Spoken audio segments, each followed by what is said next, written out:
Hello,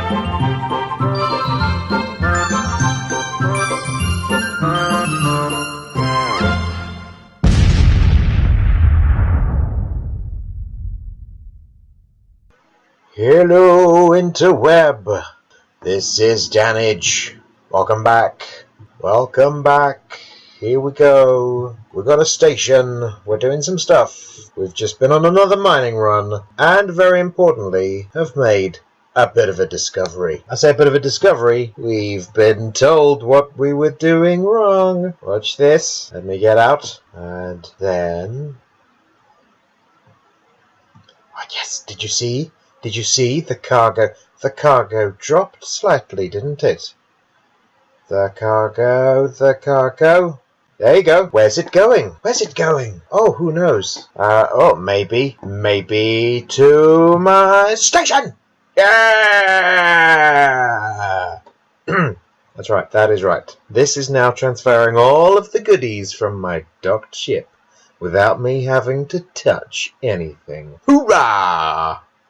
Anyway, now that that is going on, and we have a block, we're gonna do some other stuff. I'll catch you in a minute. And so here we are in ore processing. What have we done? We got our door. We put some lights in, and we put the windows in. We put the windows in the side corners. We put some lights in. New textures. Lights seem to be quite dull, should we say, or subtle. White light bar. Very subtle though. No, it doesn't seem very bright. We've moved the fans up into the ceiling, as we thought we might do, and then we come through here and we've got new text, new things, new level of detail blocks. We've got bendy pipes and we've got railings. Look at those. Look at those. Premiere. You saw them here first. Well, I won't be releasing this until Friday, so you saw them probably last week. And then we've got our little cargo module with some corner lights, and some pipes go off into some other stuff, and this is where people will go, well, I won't even have to go here anymore because I have now found out, obviously, that I can just dock the ship and stuff will pull in there. I have stopped the auto pull, mainly because I haven't actually plugged any cargo into this yet, so cargo space, so we won't be doing any of that yet. But I think for the next bit of build I may just play it a little bit Benny Hill. What do you reckon? That's probably copyrighted if I try that, isn't it? Hey? And YouTube don't like you using copyrighted material. So I can't even do that as a silly sort of thing. But look, this is me building. This is me building sped up. This isn't me recording this audio whilst I'm actually. This is weird because I'm sort of watching myself as opposed to playing and trying to multitask with the whole thing. So, yeah, how you doing? Yeah, great. Look, this is just me trying to keep changing my mind with things because I don't really know what I'm doing because I don't plan. And also, I need to get used to this whole new inventory system, this inventory management system. It's interesting. I like the fact that they've gone off of the idea of having to craft all the different blocks because it's a little bit tedious. That was when you sort of go, oh, I need to create some blocks. Now I need to create some squares, and then I need to wait until all my squares are done, and then I need to craft all sorts of different things. So now you just craft one, and then you can choose whatever shape you like. That's kind of cool. Does dumb it down a little bit, but yeah. I think the thing that sort of doesn't quite work for me is the whole radial menu system. But as you can see, I don't end up using that much once I've got my thing sorted. So it's a good idea, or I think generally it's alright. Yeah. So there we go. It's weird not having to multitask. I'm just watching stuff going on. There I am, and I'm building a sort of area, just closing that off so that it's sort of airtight, putting a light in, same as in the other one. And then I'm just making sure that I've got some sort of grey stuff around it. So I'm in symmetry mode. Symmetry mode is very important. symmetry mode is your friend, and you just think, right, what am I going to do here? Oh, I don't know. I'm going to extend this out. So I did have, I don't want to say a plan. A plan is a little bit, arrogant, I would say, and wrong, more importantly than anything else. But I did have an idea, and I had an idea that I wanted to have generally some sort of, you walk in and you can see stuff happening either side. So although you walk in and technically you would be dumping stuff off at or processing, that's how it worked right up until I realized that I was now pointed out how I could do that. And I must credit the fella whose name, or the lady. Let's not be generic about this. Generic? What the hell am I saying? I don't know. Maybe I should re-record this audio. God. God, you'd have thought you have a reason for not being able to talk any sense whilst you're trying to play a game at the same time and be remotely educational, or not just go into silence.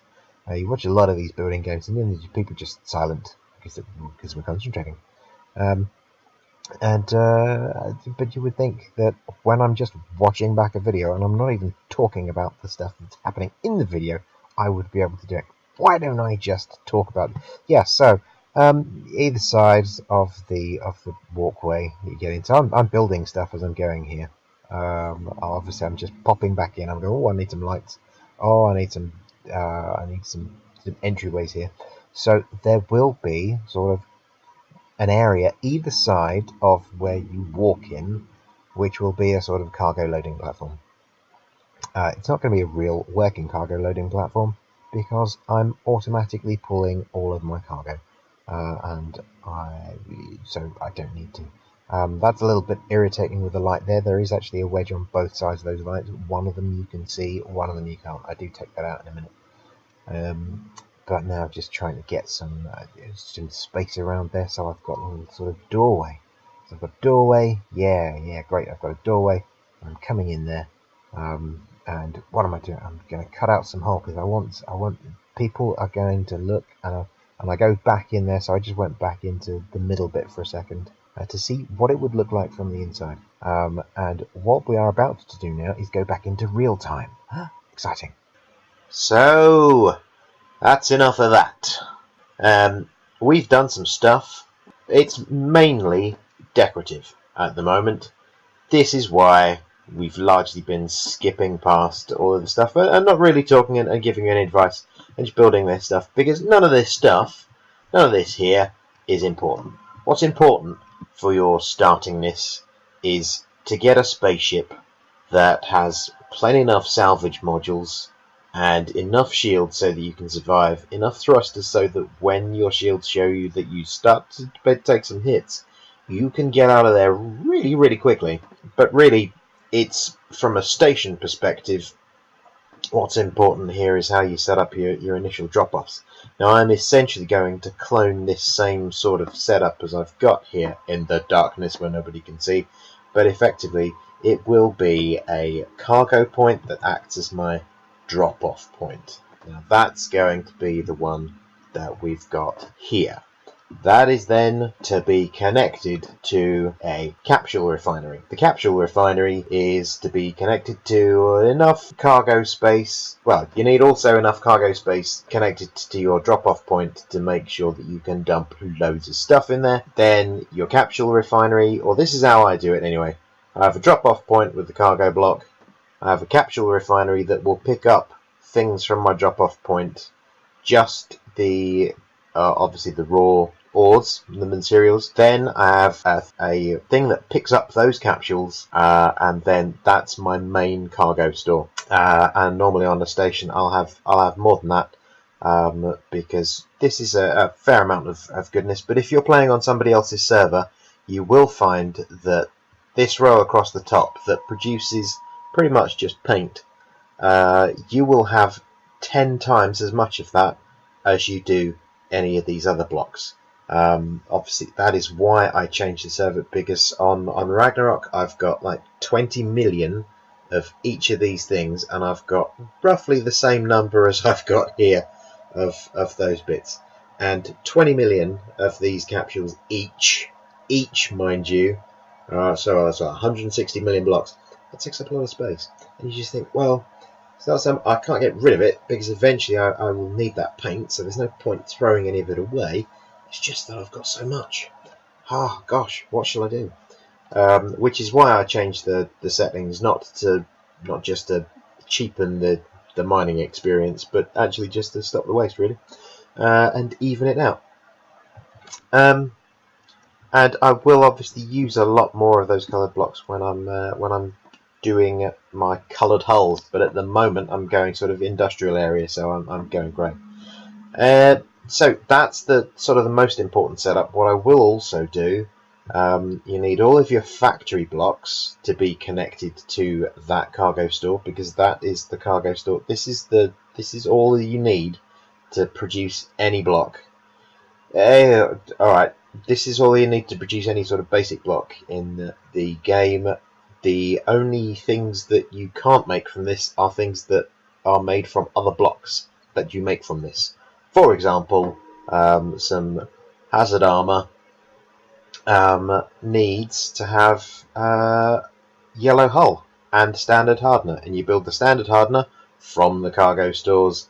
You build the yellow hull by building yellow paint from the cargo stores in the basic factory, and then some grey hull in the factory, and then you build yellow hull, because you mix them together, and then you mix the yellow hull and the standard hardener, and you can get yellow standard armor or yellow hazard armor. I'm going to deactivate that production now because I've got some rails and I've got some hazard stuff. I'll just give you some sort of indication of what I'm going to be doing here. But yeah, so all of your factories will end up with lots of sufficient enhancers for you to be able to produce a lot of stuff.